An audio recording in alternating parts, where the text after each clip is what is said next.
Le livre du ciel, tome 4. 30 juin 1901. Les signes permettant de reconnaître si la grâce réside dans l'âme. Me trouvant dans mon état habituel, mon très doux Jésus se fit voir brièvement.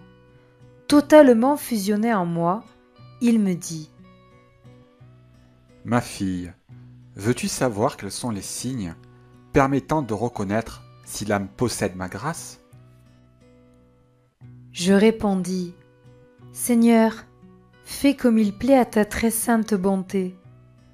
Il poursuivit : Le premier signe pour savoir si l'âme possède ma grâce, c'est que tout ce qu'elle peut entendre ou voir à l'extérieur d'elle et provenant de Dieu lui fait éprouver intérieurement une douceur et une suavité toutes divines, qui ne peuvent être comparables à rien d'humain ou de terrestre.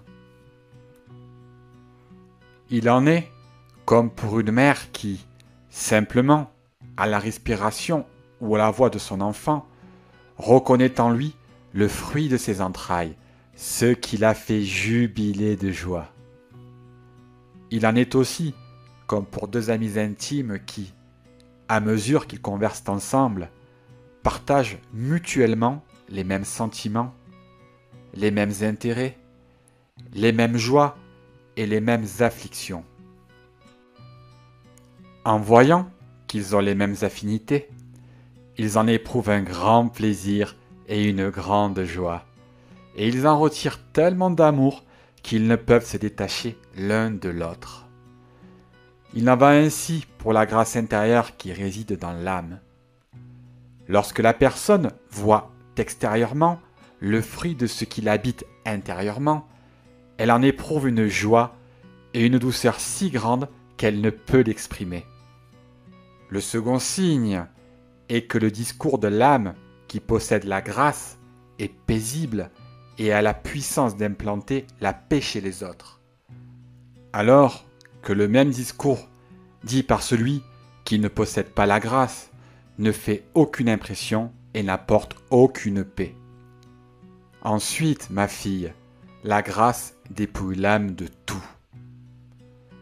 De l'humanité de la personne, elle forme un voile recouvrant l'âme, de sorte que si ce voile est écarté, on découvre le paradis caché dans cette âme. Il n'est donc pas étonnant de trouver dans cette âme la véritable humilité, l'obéissance et les autres vertus, puisqu'il ne reste rien d'autre de la personne qu'un simple voile.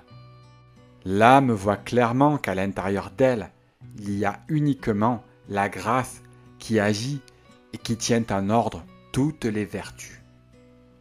La grâce permet à l'âme de demeurer dans une disposition continuelle d'ouverture à Dieu.